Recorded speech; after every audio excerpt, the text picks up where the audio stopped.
And away we go. Welcome to Beacon of Speech. I'm Fred Hunt. Across the table from me is Ted Coley. Say hello, Ted Coley. Hello, Ted Coley. How are you doing today? Okay, how about you? Oh, I'm doing fantastical.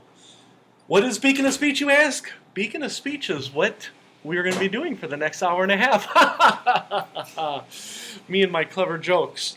Let's start with a correction. Very rarely am I flat out, blatantly 100% wrong. But in Beacon of Speech number 32, we were talking about one of the top rock bands in America. And I kept saying Skrillex. Skrillex is a electronic artist. Skillet is the one who had all the top 20 hits. They are a new country rock band. Skillet? Skillet, yes. So I thought it was a typographical error because I knew who Skrillex was. And Who is Skrillex? I talked to my friend in pirate radio, and he said he is a huge poser loser in electronic music. And Skillet, the cat's trying, and Skillet is a crappy country rock band. So we have to separate those. They are not one artist. They are two separate artists. Apparently joining us today is my son Alex, who's across the table. Hello, Alex. Do you want to say anything to Liquid Radio? Squirrel. Wait, Liquid Radio. What are we talking about? We're talking about Beacon of Speech, but we're citing Liquid Radio. If you like underground house music, you can listen to Liquid Radio. I don't know what that is. No, you don't know, and you're not interested in Beacon of Speech either? No, he's shaking his head no. He just got up and he's ready to leave. He's bored. We already lost a listener. We already lost one listener. We literally had him stand up and walk away.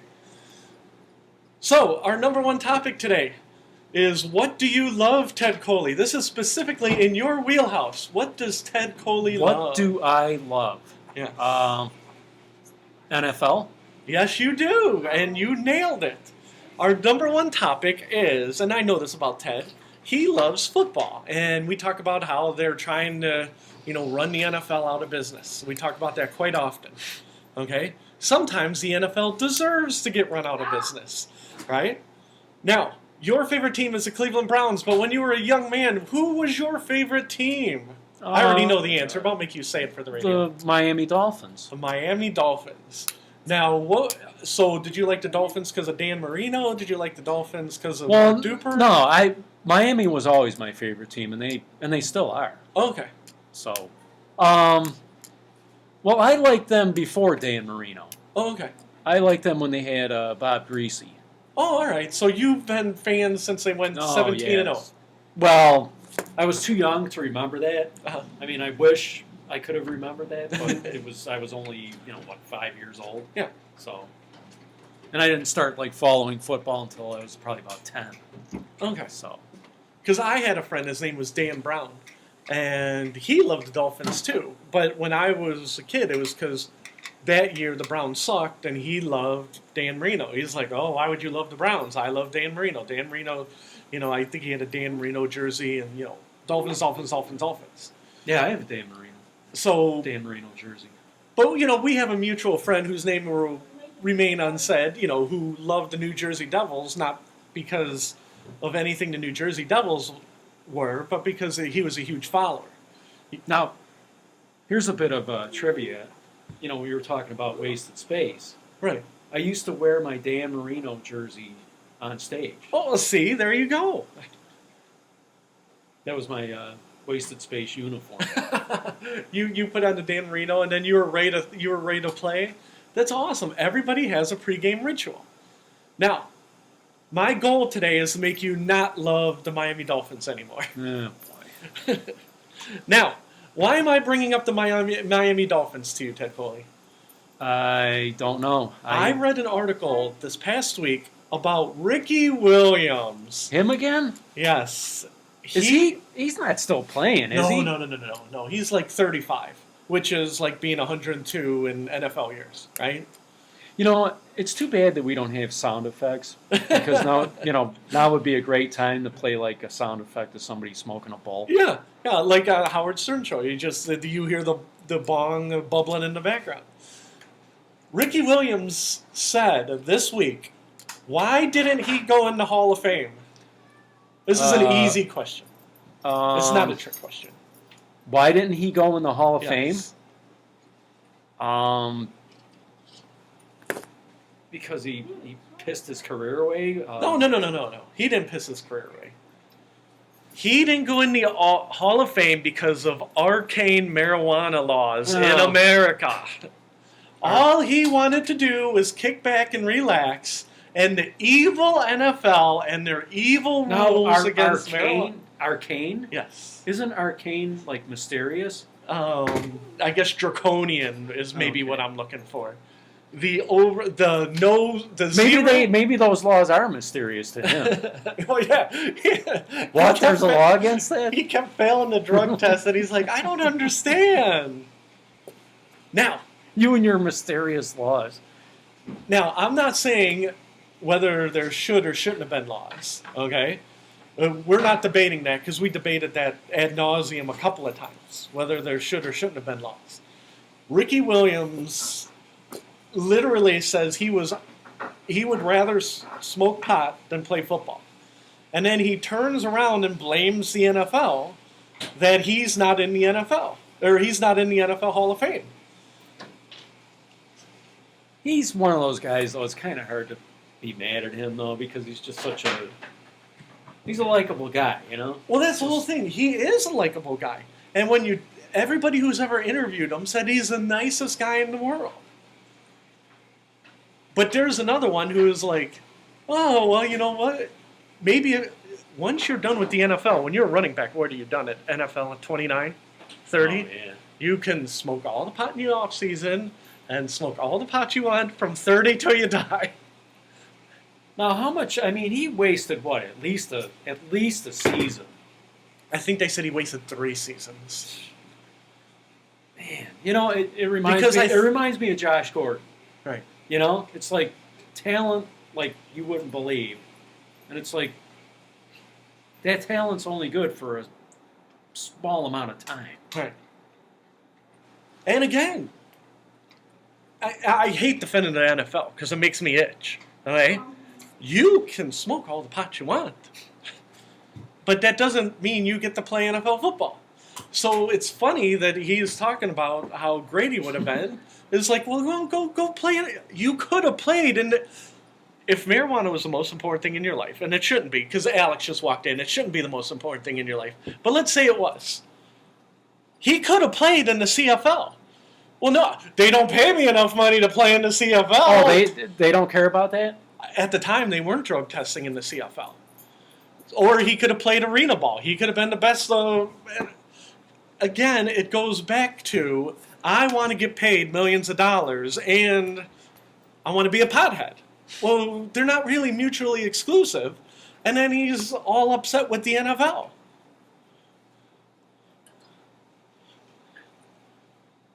And again, why was he doing the interview for? Was he upset? Both me and you just agreed that as far as we've heard, he's the nicest guy in the whole world. Why was he doing the interview for? Is it because of the Hall of Fame? He is starting his own business that's marijuana related, and he needed a format to promote his new marijuana business. It's marijuana related. Yeah, I can't remember if it was like What is hemp- he making clothes out of it, or Yeah, I don't know if it was hemp rope or an all-you-can-eat restaurant, but it was something related to it. Well, And again, he was using his marijuana buffet. Yeah, the marijuana, the midnight buffet. He was using his NFL fame to promote his marijuana business, bashing on the NFL. And like I said, I'm no fan of the NFL, right? And like I said, they probably should. Nobody says that marijuana is a performance-enhancing drug, right? So they probably shouldn't be as hard as they are when they test for it. You see what I'm saying? They said that some sports, there's leeway. You know what I mean? I don't know the chemistry of it, 0.01, but some sports allow, 0.10 or whatever, right? Well, that's fine, but Ricky Williams, he wanted the money, and he wanted to do whatever he wanted. It's like, you can do whatever you want, just don't ask for the money. Well, maybe I'll just do whatever I want, and they won't catch me. Yeah, it's like the Garden of Eden. Just don't touch this one thing. So Yeah. what do? They touch that one thing. Yeah, don't touch this one thing. And don't get me wrong, I still think the NFL's in the wrong. If they want to keep you from, doing heroin, or they want to keep you from, doing steroids so you don't end up like Lyle Alzado, that's fair, right? And you could go back to the collectively bargain thing, well, you should have had a stronger players union. But when I read the interview with Ricky Williams, again, he's being so nice, and I want to hate the NFL. I want the NFL to be read wrong. this interview, you didn't see it. No, I read it in the paper. But again, the interviewer said, at least on 3 occasions, Ricky Williams is as chill and mellow as he was in his playing days. Well, I wonder why that is. Yes, I wonder why that is for. And I had very little sympathy for Ricky Williams.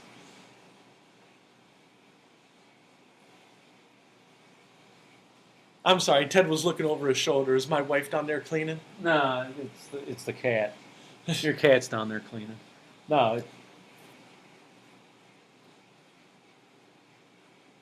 So, but do you remember watching Ricky Williams and being like, this guy is the best thing ever?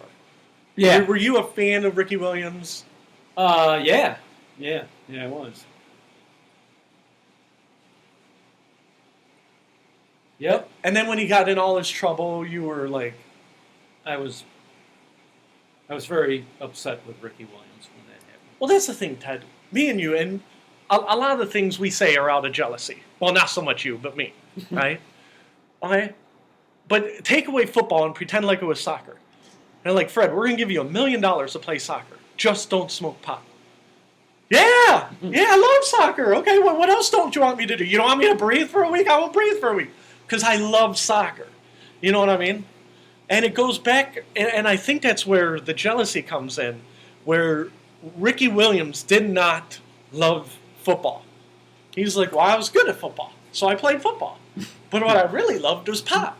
Well, if you love pot, maybe you got an effing problem. Right? And just because you love something, doesn't mean that it's good for you. Yeah. And so I'm reading this interview, and I'm just like getting madder and madder. And I'm like, and again, I use the soccer analogy, but you could use the rock and roll analogy. And Ted, we're going to give you $1 million a year. We're going to get Wasted Space back together. Can't smoke pot, though. You'd be like, where do I sign up? Do I sign up in blood? Do I have to give you my firstborn? Because you love rock and roll. Mm-hmm. And especially for $1 million, you probably would love to have $1 million to do what you love. So Ricky Williams is out there basically using his NFL fame, saying, I want to do what I love. I want to sell pot and smoke it legally.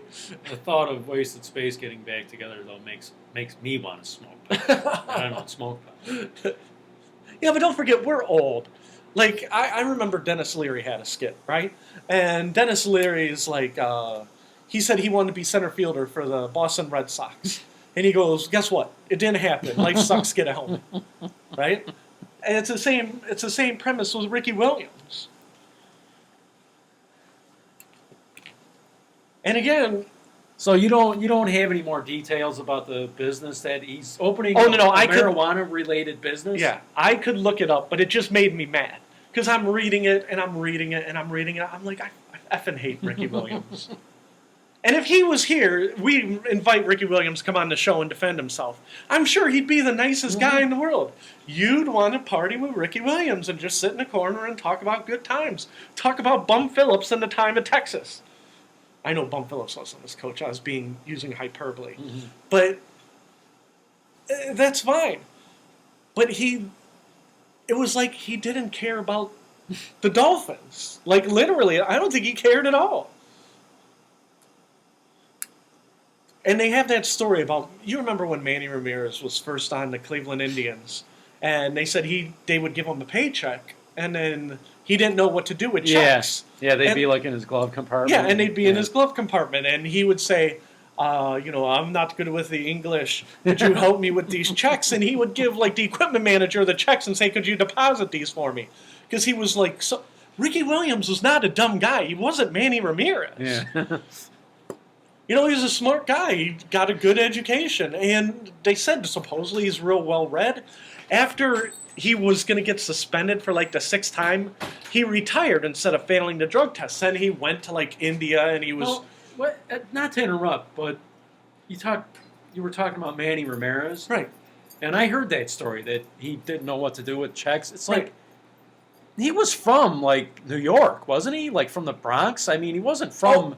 Well, when he was a kid, I think he was from the Dominican Republic or one of those countries like Haiti or something. No, he was. Yeah, but they moved to America when he was like 6. So when they had you remember when they had the steroid hearings? Yeah. They said, I think it was Sammy Sosa said, I do not speak the English, even though he had moved to America when he was like 2. Manny Ramirez did the same thing. He's like, oh no, me no speak. me no speak of the Anglais. It's like, but you went to school in New York City. Well, that's what I'm saying. Spanish part of New York City. What, didn't they have checks there? I mean, you know what? You would think somebody who he grew up in, what was it, the Bronx or Right, I believe it. If it wasn't you the would Bronx, think it they was would. They're at least street smart. You Yeah. know what I mean? Well, yeah, yeah, that's true. I might not be book smart, but I'm street smart.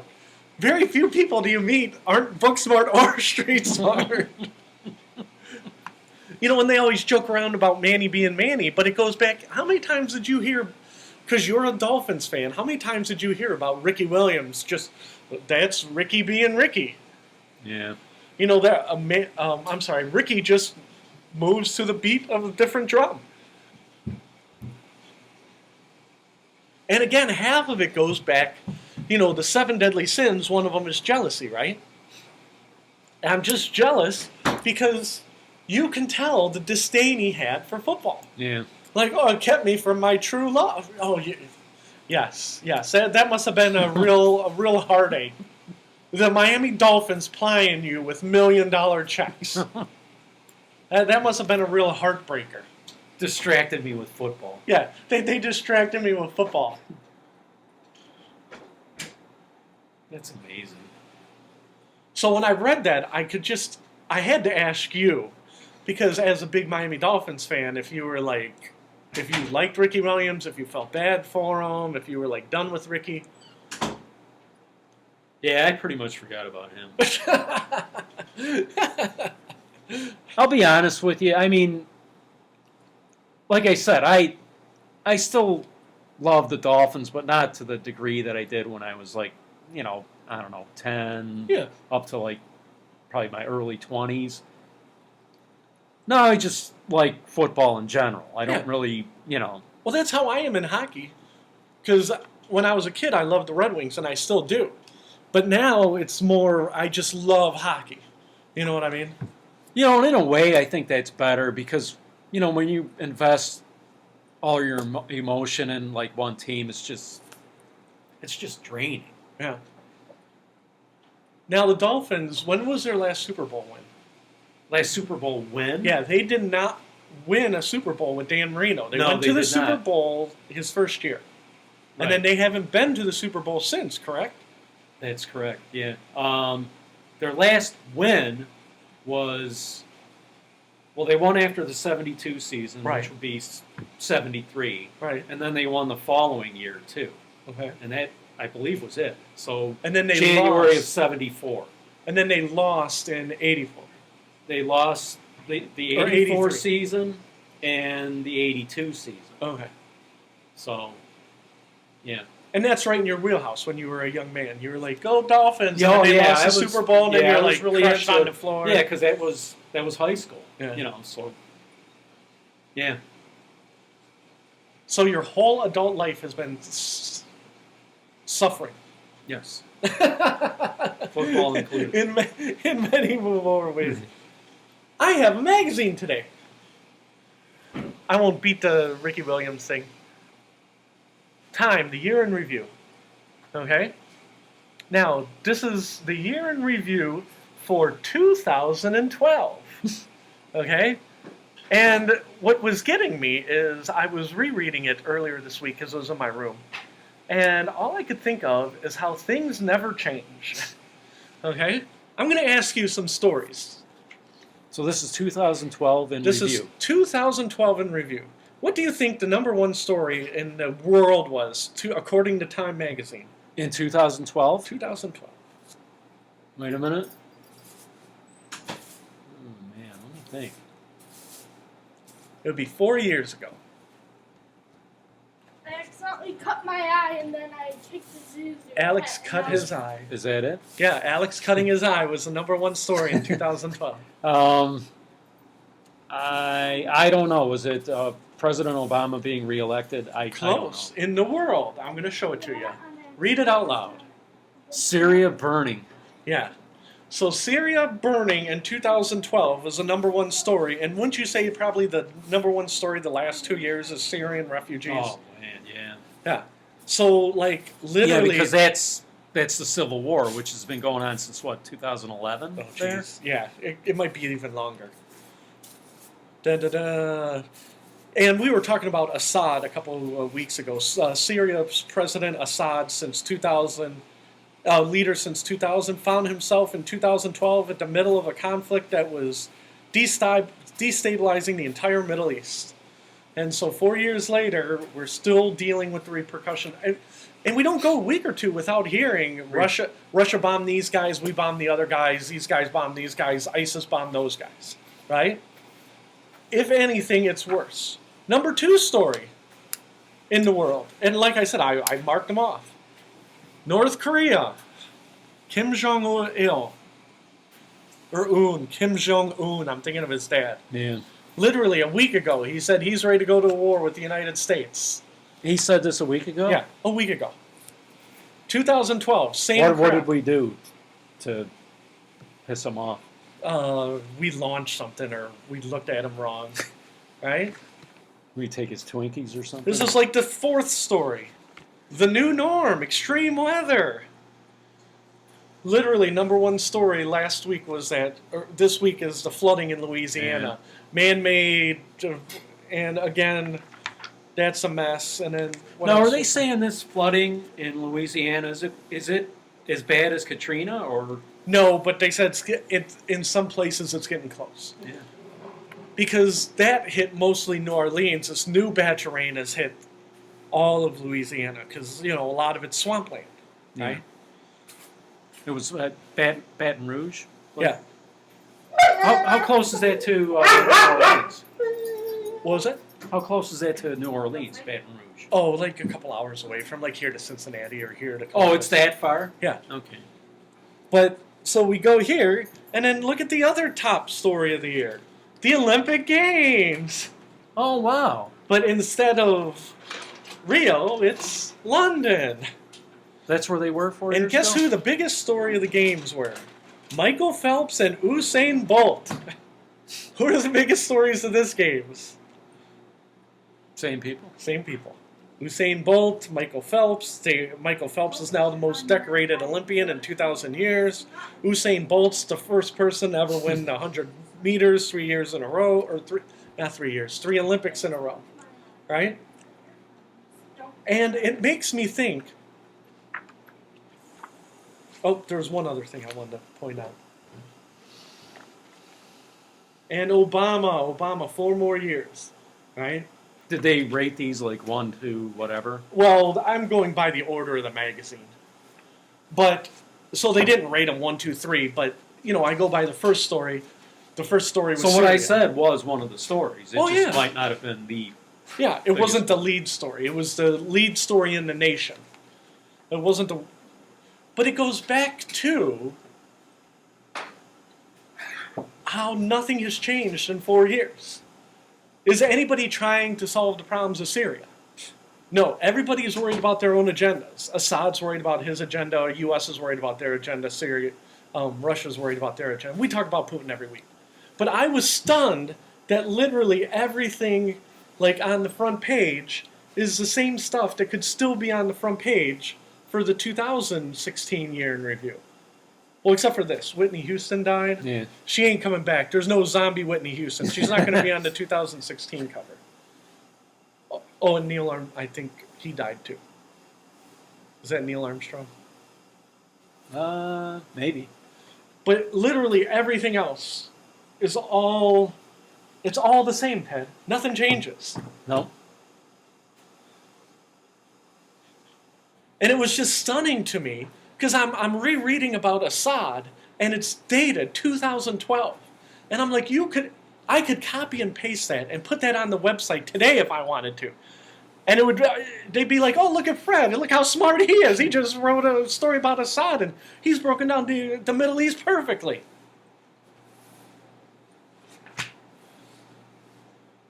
So why does it bother me so much that it's the same exact news stories?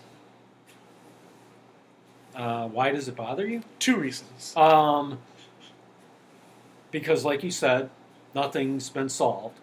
Nothing solved. That's one.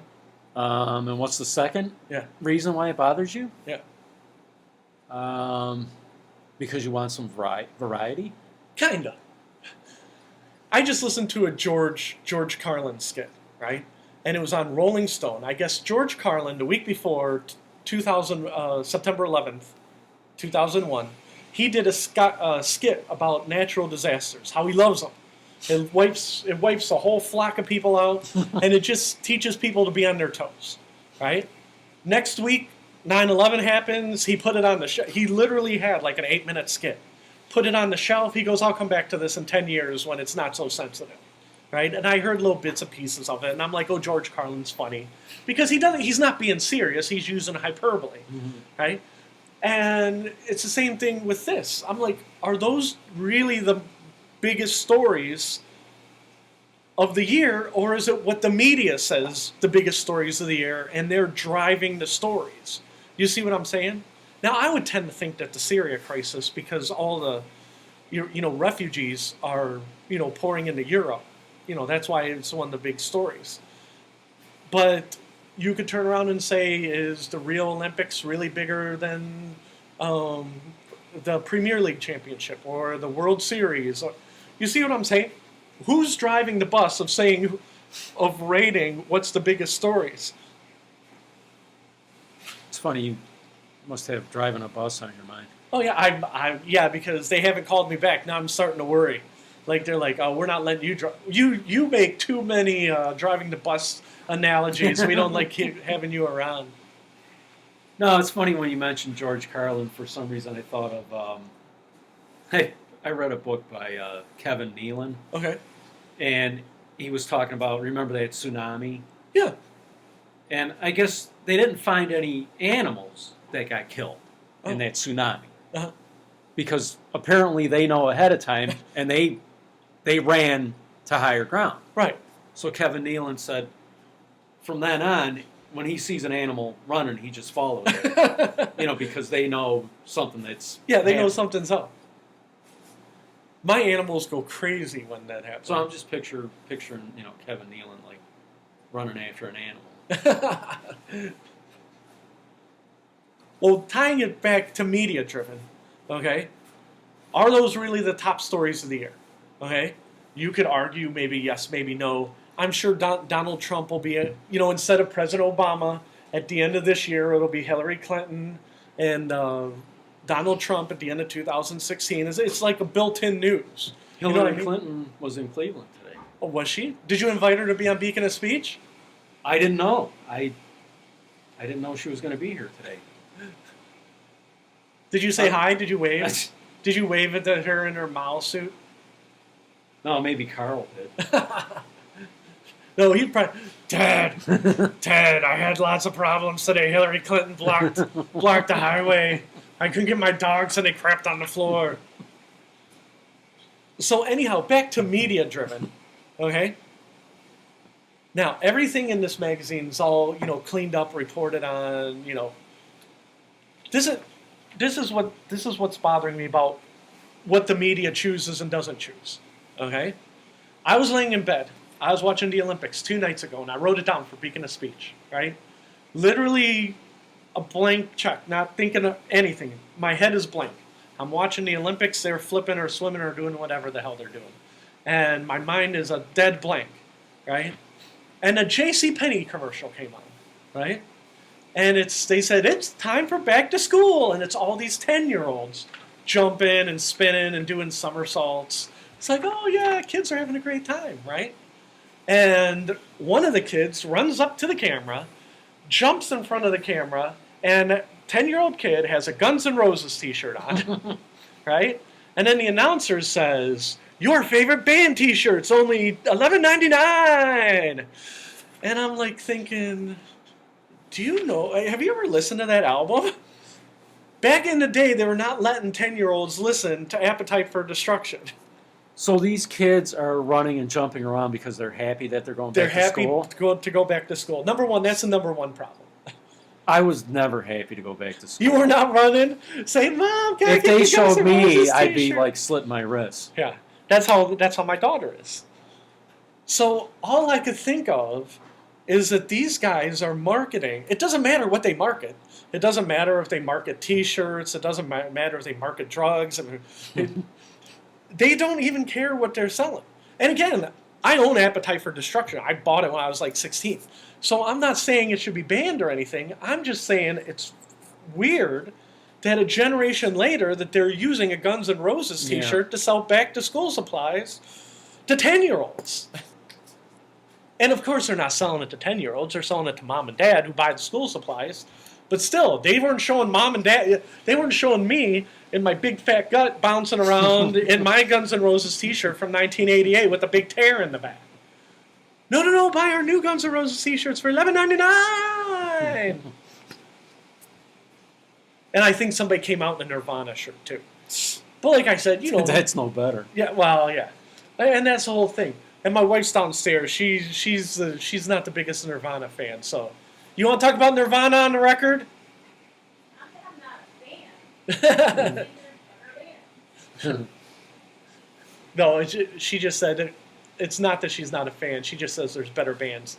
Her take on it is they were not the best band of the 90s. And I agree with her on that. She's correct.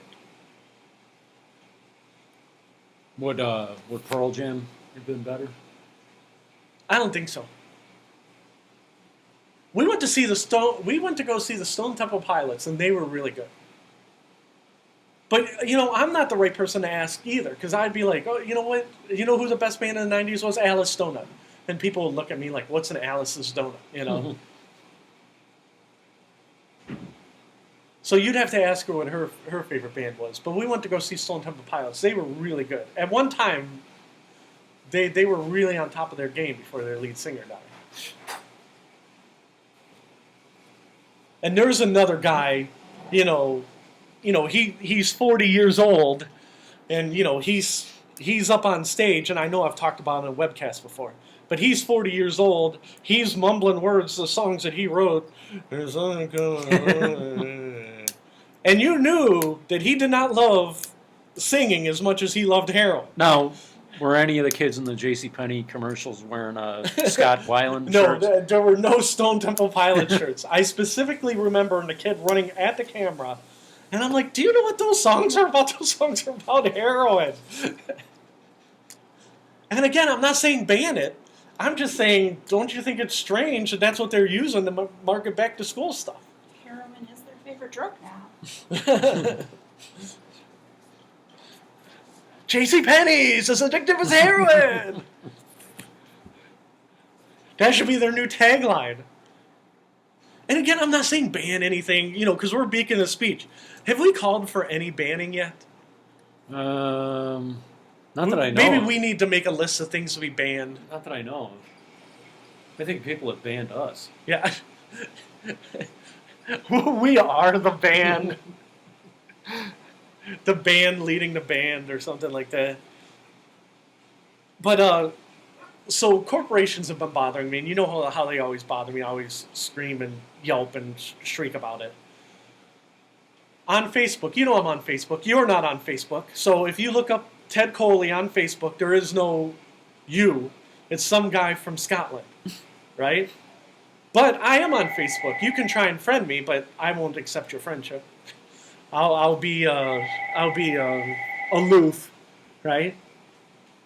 Even if I did? Oh no, if you did, but I mean strangers listening, I probably wouldn't friend them. Well, at this point, we have so few listeners. Maybe I should, everybody wants to be my friend on Facebook, and as a listener, I'll be their friend.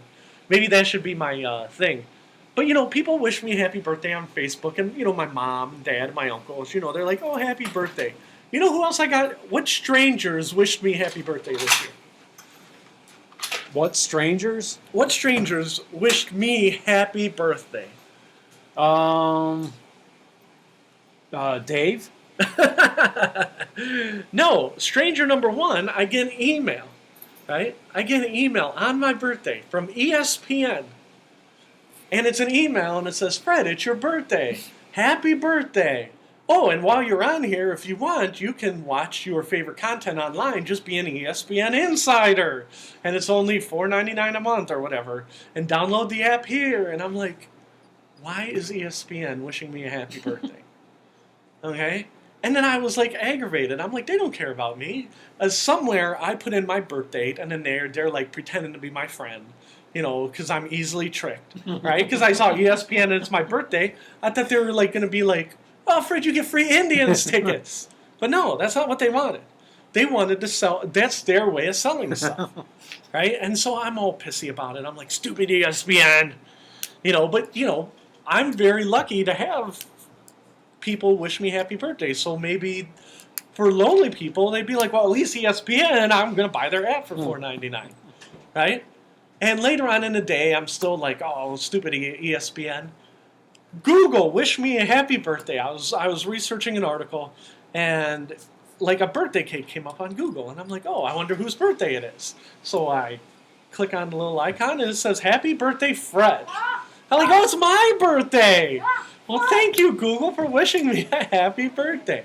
And again, they have to know my birthday because Beacon of Speech is on YouTube. I have to enter what year my birthday is, so there's no, say I want to watch adult content on YouTube. And I'm not saying like X-rated movies, I'm just saying, like R-rated content, it'll ask for my birthday. Well, it knows when my birthday is, so Google, who owns YouTube, knows when my birthday is. And they just said, "Hey, Fred, happy birthday." Don't you feel that's a little intrusive? So it was just those two strangers? I want to say I got a third stranger, but that was my fault. I think it was Wendy's. Wendy's sent me, I get a free baked potato or a free small order of fries, but that was my own fault because I was at Wendy's one day and it said, "If you sign up for the birthday club, you get a free order of fries or whatever." I'm like, "Hell yeah, I love Wendy's." I'm taking it, I'm typing it in. I'm like, so that's not Wendy's fault. Wendy's was not mining my data. You see what I'm saying? Now, did you get it though? No, I didn't go up that day. Do you have to get it? Do you have to go up there on your birthday? I don't think so. I think the coupon's still on the email. So again, I don't blame Wendy's. That's me. That's my own stupid fault. You're and like I said, you're like Homer Simpson. Yeah. Yeah. He says donuts, and he's drooling. Same thing. I'm like, "Wendy's fries, okay, free Wendy's fries, please." Okay, but you're gonna have to give us your social security number. You're gonna have to give us your date of birth. We're gonna have to give us your address. We're gonna have to do a credit check. I'm like, "Yeah, did you say free fries? Let me type that in faster." So yeah, that's my own fault. That's not anybody else's fault. So. Ted, I'm sorry, I forgot when your birthday is. Let me talk about my birthday. One other thing. My friend Martin, he got me the best thing in the whole world. I'll show you after webcast is over. But I got to thank Martin publicly. He bought me a piece of the Metrodome.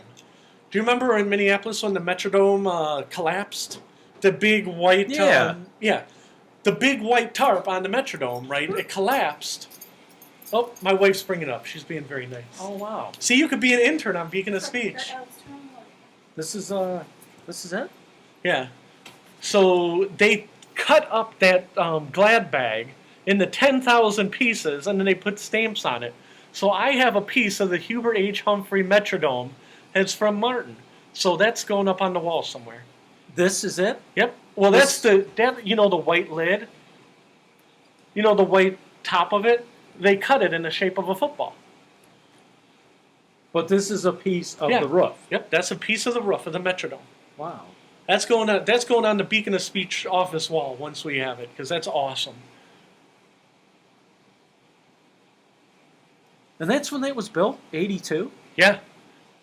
It was built in 82, and then it deflated in 2014. Now, did they knock that down, or? Well, they didn't have to knock it down. It was it was deflated.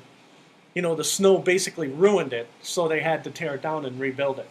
So, Wow. That's pretty cool. yeah. So pretend like we have an office, okay? It'll be right here. The Metrodome office. And you know what else I'm going to have? I'm also going to have little cuz apparently I'm a kid at heart. I think I'm going to have figurines. Like my wife got me Rick and Morty for my birthday too, and that was awesome. So I think we're going to have Rick and Morty figurines and Robot Devil figurines from Futurama and my Clerks figurines that are in my bag. So Yeah, I like that. Martin got you this? yeah, Martin got me that, so that was awesome. So there's 9,999 other of these. If I wanted to corner the market, I could probably buy them and then sew back together the Metrodome roof. Maybe that would be for Beacon of Speech 1000. We'll try and get these back and make our own Metrodome roof.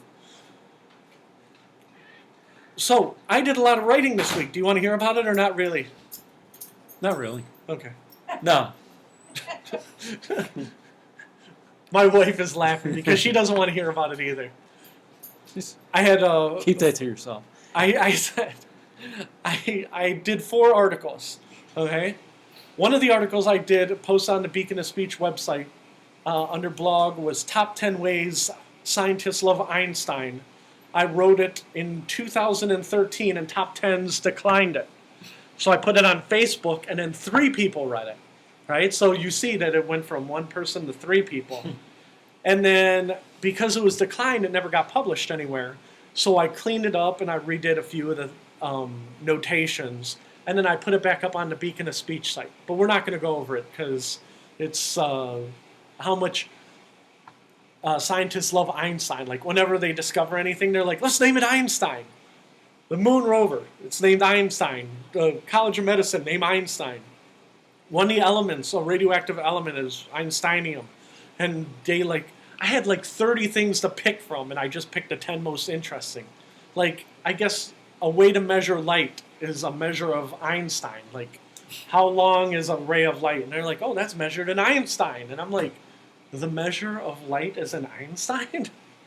So, again, that was one article I wrote. You can read it. That's not the article you read, was it?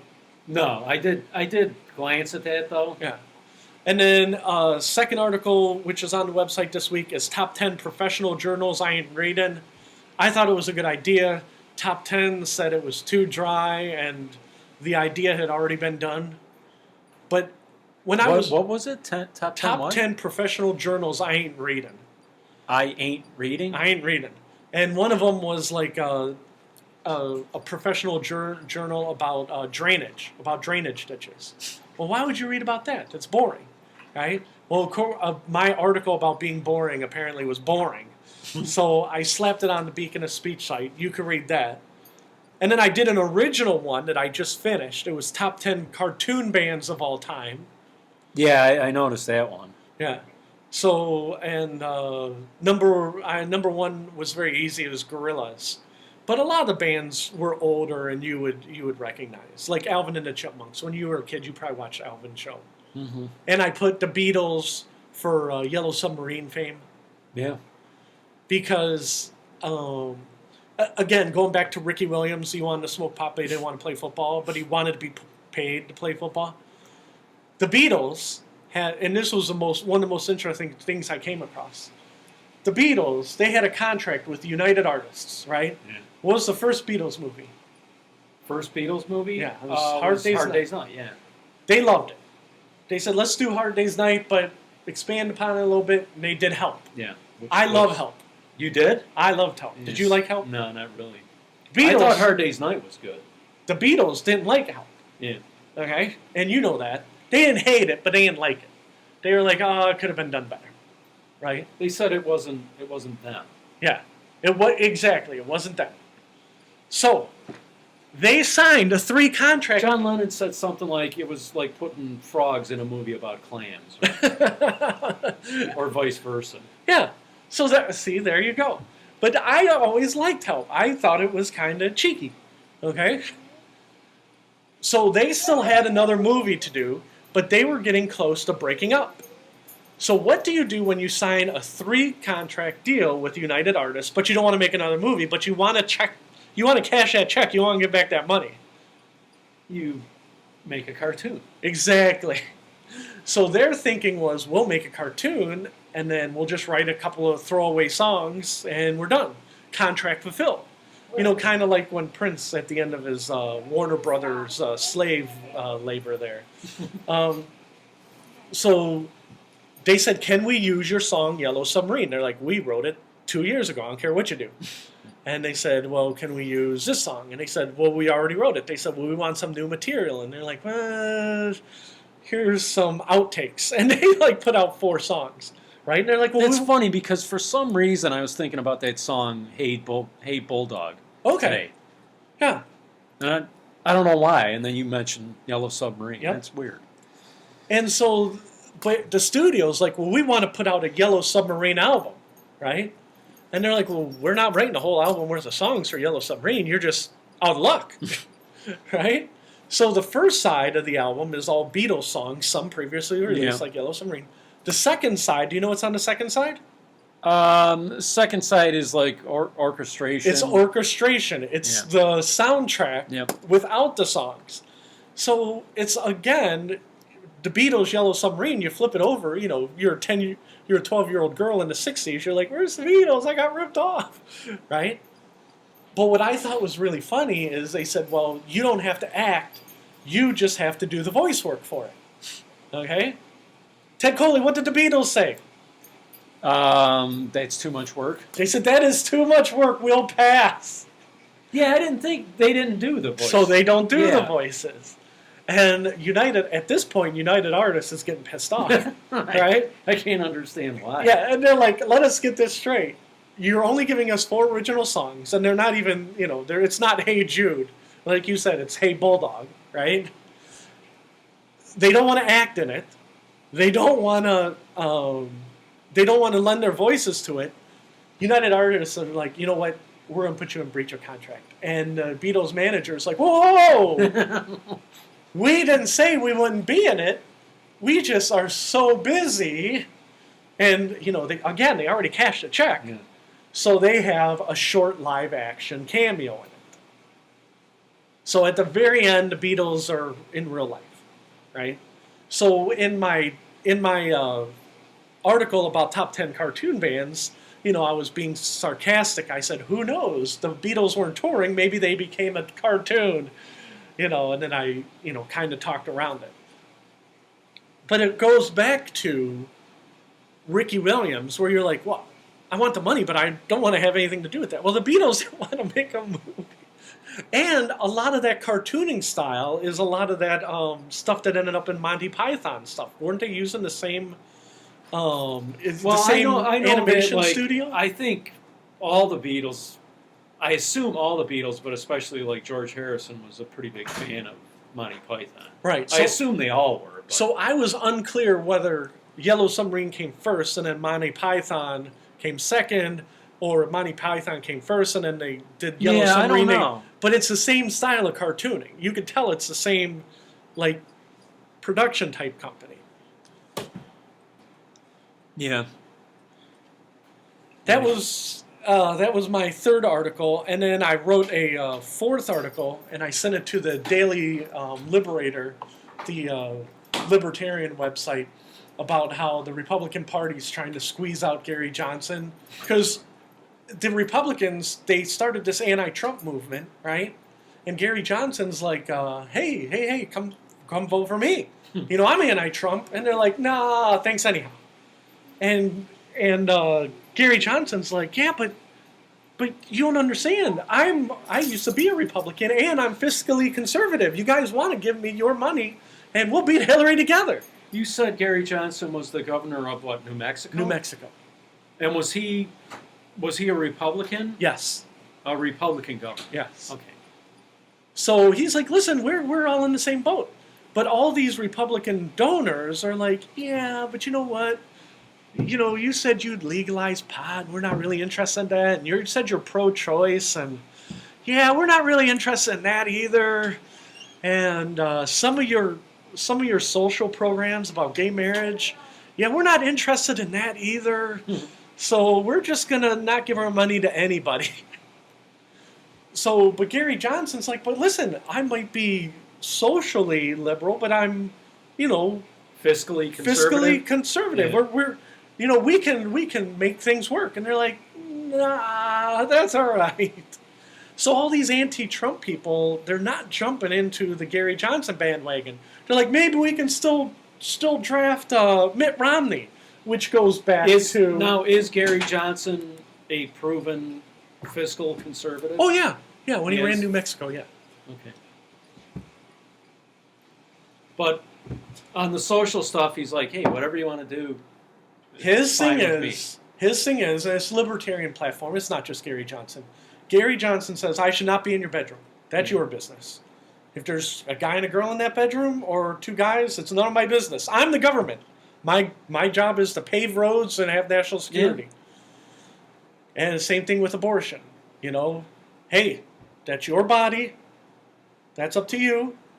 Whatever you do, that's, I'm here to pave roads and provide national security. So that's Gary Johnson's stance. Well, the Republican Party is like, no. We want to be fiscally conservative, but then we want to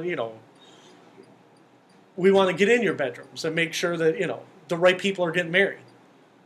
See, and the thing is that you would think with like Gary Johnson's stance, he would have more supporters. Yeah, you know what I mean?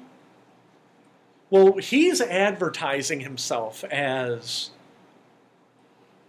He advertises, and it's not entirely right, but he advertises himself as the best of the Democrats and the best of the Republicans. You see what I'm saying? And he's like, listen, I am socially liberal, which is the best of the Democrats, but the Democrats, they waste a ton of money. Yeah. And they don't understand how, you can't just give money away. And they said, but the same thing with the Republicans. Republicans got to learn it's none of their business what goes on inside of your home. Yeah. But I am fiscally conservative. And he's like, I should be getting people from both parties, right? But the Democrats are like, well, you're not giving money to the poor, the poor tree frog of Oregon. So we don't want to hear about your fiscal conservatism. So he keeps advertising himself. Listen, I'm best of both worlds, best of both worlds, best of both worlds. If you hate Hillary, you can still vote pro-gay marriage by voting for Gary Johnson. You see what I'm saying? Well, in the last week, I've read like 2 articles. They're like, well, Gary Johnson's not really the best of both worlds. You know what I mean? He wants to discontinue the drug war, and it's like, you know what? But again, he's not getting traction with the anti-Trump people, and that's what I wrote the article about, is the anti-Trump movement naturally should go to Gary Johnson, and it's not. There is no money flooding into... Like, Gary Johnson is not opening big checks from former Republican donors or saying, we hate... In order to get into the debates, what do you have to have, 15%? 15%. What is he at, like 8 or 9 He's at right 12. Now? Oh, he's at 12 now? 12. He's at... Because they said that he was at 12, Jill Stein's at 3, she's the Green Party. They said if they were one person, he'd be in. But I guess, and again, the Democrats and Republicans don't want him in, right? They don't want him in the debates because they don't want him to siphon votes. Because people don't think there's a third choice. Me and you talk about politics on Beacon of Speech every week. But they're talking to the people who literally don't pay attention to politics for 4 years. They only think there's 2 people running. If they see a third person running, they're like, oh, we'll vote for that guy who's not these 2 idiots. They're trying to get, Gary Johnson's trying to get on the platform to appeal to the idiots. They're going to vote for, Trump and Hillary. The people every year, they're like, there's more than 2 people on the ballot? When did that happen? Well, that's been forever. There were, in the 70s, there were communists getting votes, in the 1972 election. Granted, they got like 1,000, but they were still on the ballot. Now, has that 15%, has that been a rule for a while? No. It used to, now don't get me wrong, because I didn't research this part. It used to be 5%, and then I believe Ross Perot got in. Is that correct? Ross Perot had his, pie charts. Yeah. But Perot had a high percentage. Oh, yeah. I don't know what it was in the polls. I think it was 5% to get in. Ross Perot got into the debates and was like, oh, look at my pie chart. And the Republican and Democrat Party, in an off year, said, no more Ross Perot. No more Ross Perot. We're gonna up it from 5% to 15%. And then the next year, like Ralph Nader ran, and Ralph Nader's like, well, I got 5%. And they're like, well, we changed the rules. And I believe Ralph Nader sued because they changed the rules, and they're like, so they didn't want Ross Perot in there because he was bringing up pesky facts. Yeah. Well, get that guy in his pie charts out of here. Now, I could be partially wrong because I don't have it in front of me. But I do remember they changed the rules between Ross Perot and Ralph Nader, and they said, we do not want Ralph Nader on the stage. At the end of the day, it's the Republican and Democratic parties who run the debates, not the U.S. government. And they can make their own rules if they want. Because I think I heard that, John Anderson was like the third party candidate. In 1980, correct. 1980. Yes. And I think they canceled one of the debates because Carter wouldn't do it because John Anderson was going to be there. Did you know that? I knew part of it. Yeah. I knew that he was upset, and he's like, we need to beat this. We need to beat this, criminal Ronald Reagan. We need to. But I didn't know that he said he wouldn't debate if John Anderson was on the stage. Yeah, I think I heard that. So I believe you. Because at the end of the day, and this is the article I wrote about Gary Johnson this week, and that was the 4th article I posted. It said, it's not what's best for the country. It's not what's best. The Republicans and Democrats, they want to hold on to their power. They don't want a third party draining resources. They want there to be 2 parties. It's not in the best interest of the country. It's not in their best interest to let anybody else debate. So they freeze people out. And that's what Gary Johnson, and again, the Ross Perot to Ralph Nader thing, I'm 90% sure it used to be 5 and then it got moved to 15%. And their whole thing was keep crackpots out.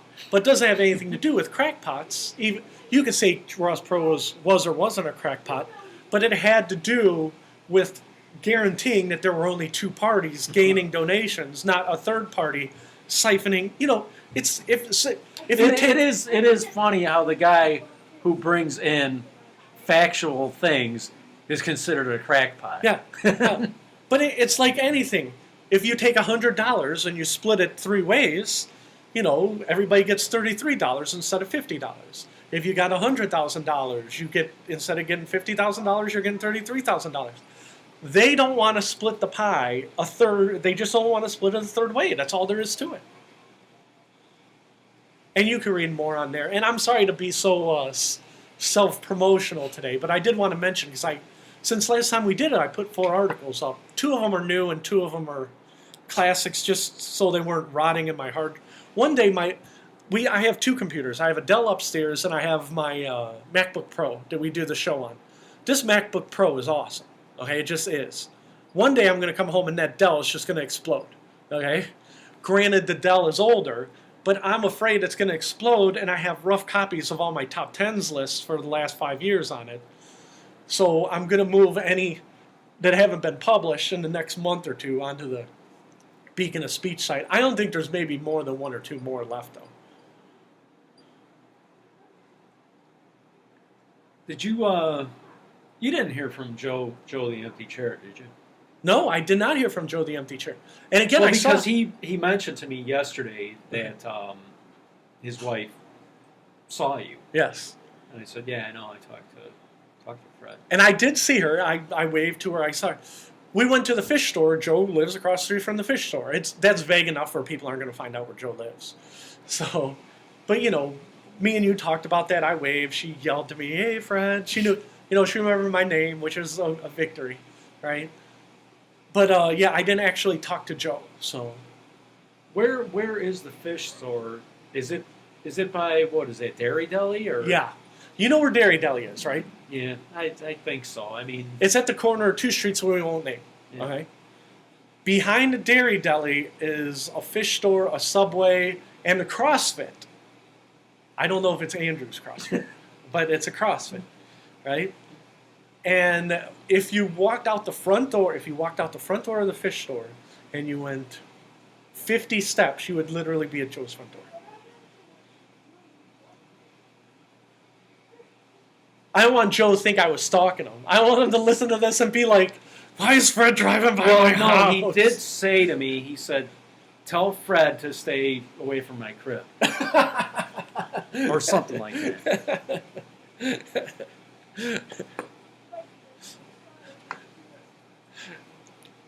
So, no, I was not stalking Joe. I was not like, "You better get back here and do the next Beacon of Speech." So, but yeah, I've been watching a lot. So you went over his house like with the laptop and your headphones. Yeah. Let's do Beacon of Speech, Joe. You think there's a lot of interruptions here. You wait till those twins, Man. 6-month-old twins get a hold of the webcast. It would be hilarious. Yeah, next thing you know, all you're getting is crying feedback. It's like one cries, the other cries. I'm sure my voice, it's grating enough for, my wife and kids, the adults in the house, but I can't imagine how my voice would go over with 6-month-olds. I'm sure they're not like, "Oh, it's like the mother's womb." I don't think that's what they're thinking at all. Mm. But I've been watching the Olympics for the last week and a half. Every night? Almost every night, yeah. Even if I don't watch it all night, I'll watch it for like a half an hour here and there. Because like I said, I like watching the Olympics. I think it's a big event, and I'll turn on the volleyball, the swimming, and if it's boring, I'll just turn it off and come back in an hour. But my son, he got something called Spanish moss. And you have to soak it in water once a week. And there's like no roots. That's a plant. Hey, there's the other cat. Yeah, I got her to come out immediately. Yeah, the other cat comes out once in a while. I trained her to come. But yeah, so we have a greenhouse in the basement because what had happened is I used to keep all my plants downstairs in the basement, right? My jade plants, spider plants, all these different kinds of plants. And then we bought a kitten, and the kitten tore up half my plants and treated them like a toilet, right? And this is the same cat that tears into the, cat food to eat because it's so hungry. That's why it's in that bin. Yeah, that's why it's in a new bin. But so I put them in the bathroom. I put the plants in the bathroom in the winter. Well, now I have so many plants, I bought a greenhouse online, and I put a lot of the plants that are like cactus or plants that don't need a lot of water, and put them in the greenhouse, but I still have a ton of plants outside. Eventually, maybe one day we'll have a real greenhouse. But I get the impression that people online are not buying that little plastic greenhouse to put like jade plants in. I think it's people like Ricky Williams buying it. And that way they can control the atmosphere in one room and not have your whole house. So, but that's speculation. Yeah, so I'm one of the only people in America with houseplants in that plastic thing. So that's the Ricky Williams model. Yeah, that's the Ricky Williams model. So, but what's going on, and you can't see it on the radio, but my son is walking back and forth and watering the plants from the bathroom to the greenhouse. But yeah, that's Spanish moss, and it doesn't have any roots, so you have to soak it in water. That's how you water it, and then you mist it. So Ted's intrigued with my cats in my greenhouse today. But that greenhouse has to get moved because we get that couch. That's where we want to put the couch. So we got to figure out where we're going to put the greenhouse. Yeah, I have attention deficit disorder. Oh no, that's fine. Me and my wife were talking about attention deficit disorder, about how young you can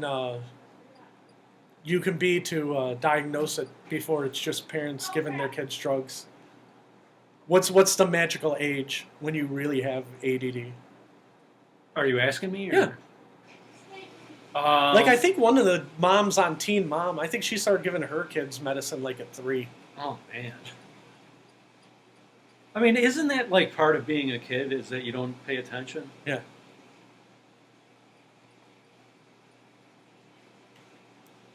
But yeah, what's your excuse, Ted?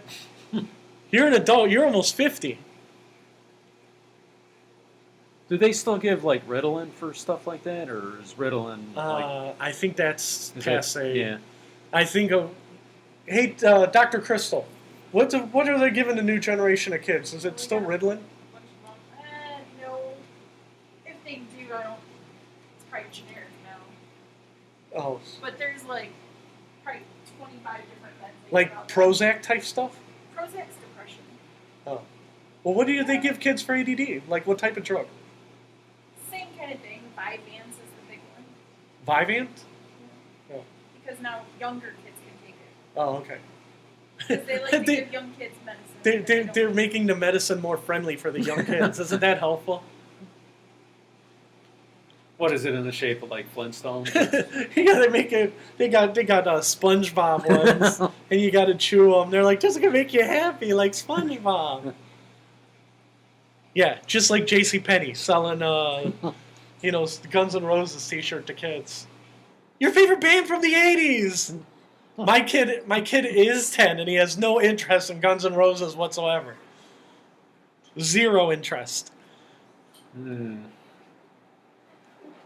I know that for a fact. I'm going to go downstairs and play Guns N' Roses for him. He's probably starts screaming at me. You're abusing me! I hate Guns N' Roses. Maybe listen to it the one time on. Who, Alex? You're 10. How old who do you like? You don't like Guns N' Roses. Who do you like? Not really. Oh, he doesn't like anyone. I know my daughter likes My Chemical Romance. Where did the cat go? Alex doesn't like anyone? Oh, well, he likes music, but I don't think he likes a band like he loves any band. He says they're all horrible. And I know he hates Miles Davis because I've been listening to that.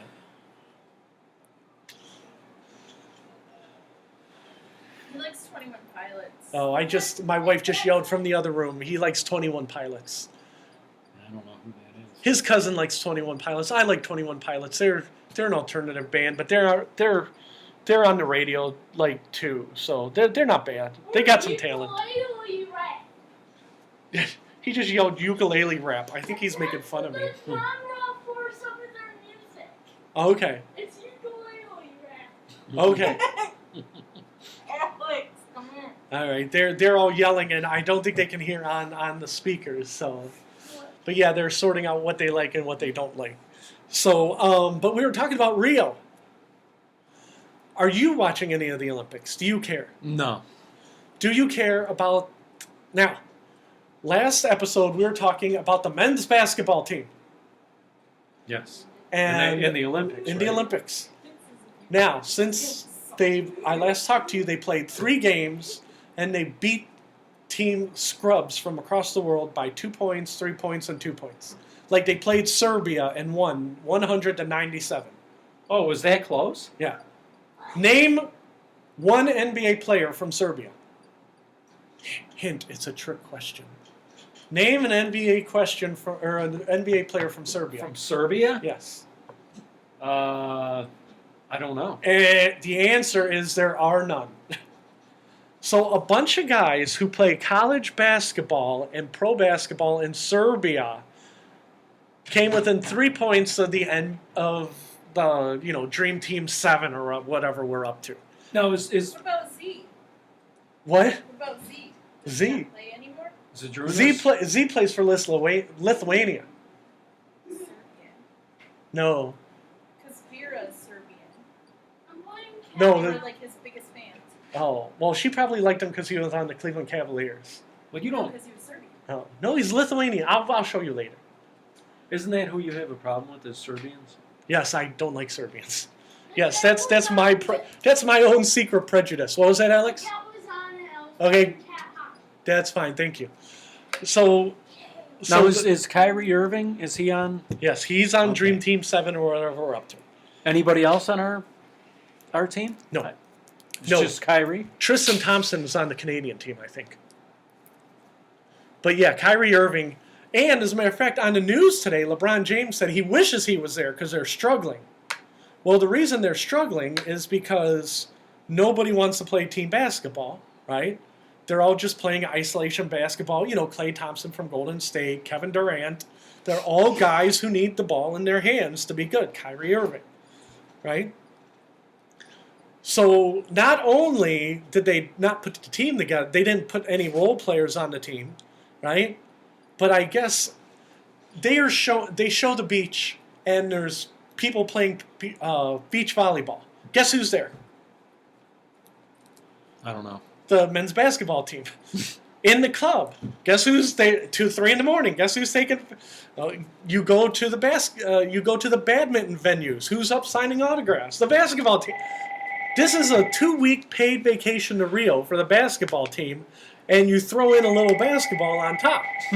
So of course they're wore out because, it's like when you're in college, and you're going to Duke, okay, and it's the first week of the season, and you got to play Cleveland State, and Cleveland State comes within 3 points because you're like, oh man, we were out last night drinking all night, and Cleveland State, they gave it their A game and they ran as fast as they could. But, at the end, Duke's got too much talent to lose to Cleveland State.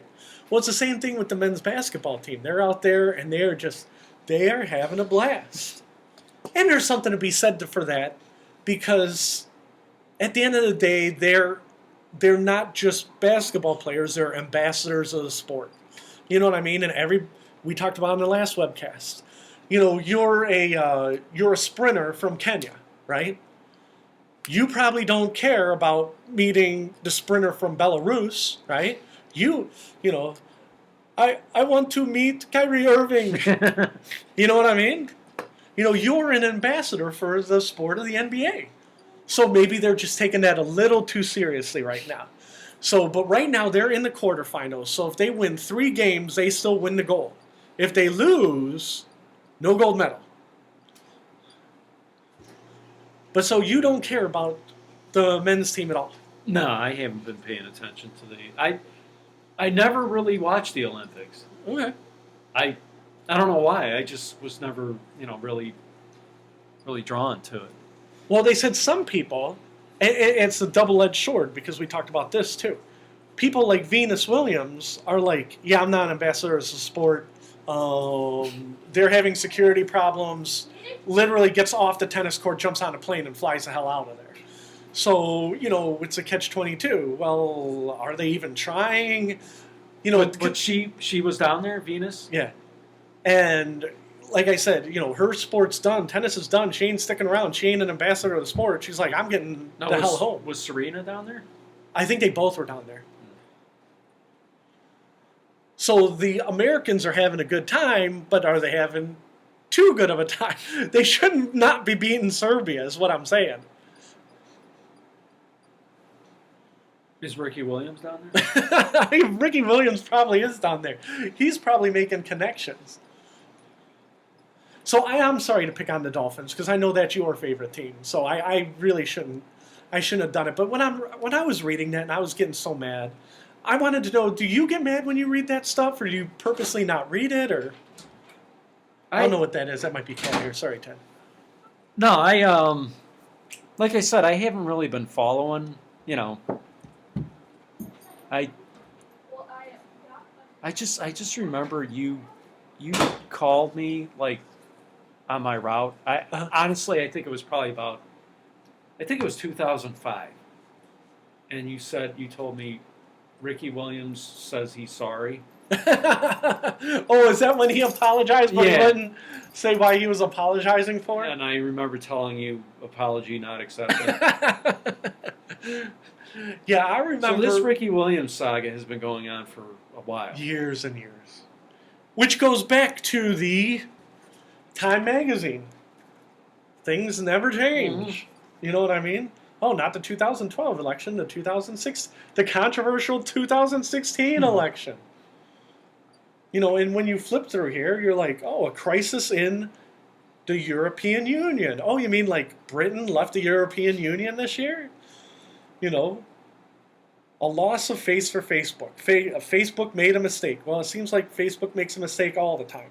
I just read this week. I wrote for Top Tens. I was a contributor at TopTens.net, and they paid me for 4 years, and then they said they were going in-house staff, no more contributors. And one of the things they did is Top Tens had a Facebook page, right? And you could go on the Facebook page and link onto the latest Top Tens article. Top Tens would have a new article every single day. And some articles were good, some were bad. And you're probably thinking, yeah, the day Fred wrote, it was probably bad, right? But that was one of their vehicles to publicize their website. Well, I got a message from Top Tens this week that said, please keep reading Top Tens. I'm like, well, I'm not going to stop reading Top Tens, right? I like them. I appreciate, you know, that they gave me a chance to write for them for those years, right? And they said, starting now, Facebook says that they don't want to promote websites that aren't paying to promote it. Meaning, you can have a site on Facebook, but if you don't pay them money, nobody's going to see it, right? And so literally, the year in review, 2012, you know, Facebook is in trouble. How do you monetize Facebook? You know, just this week, I was reading about Facebook. How do you monetize Facebook? Well, you tell people, well, you can go on Facebook for free, but you can't do anything unless you pay here, pay here, pay here, pay here.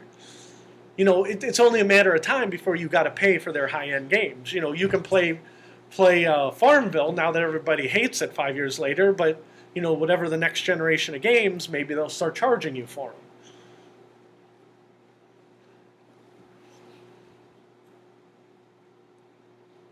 Hi, Alex. Alex came over. Hey, we're going to wrap up the webcast. Do you want to say anything? Do you want to pick the song of the day?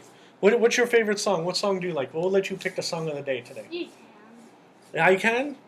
What if I pick something by 21 Pilots? Sure. Okay, what about, can I pick my favorite 21 Pilots song? Yeah. I don't remember what my favorite one Migraine. is. Oh, yours is Migraine No, or mine yours is? is. Mine is? Okay. How do you know my favorite 21 You Pilots told song? me that. Oh, I told it to you? Okay. Our song of the day is Migraine by 21 Pilots. Ted, you have a great day. Say goodbye, Ted. Goodbye, Ted.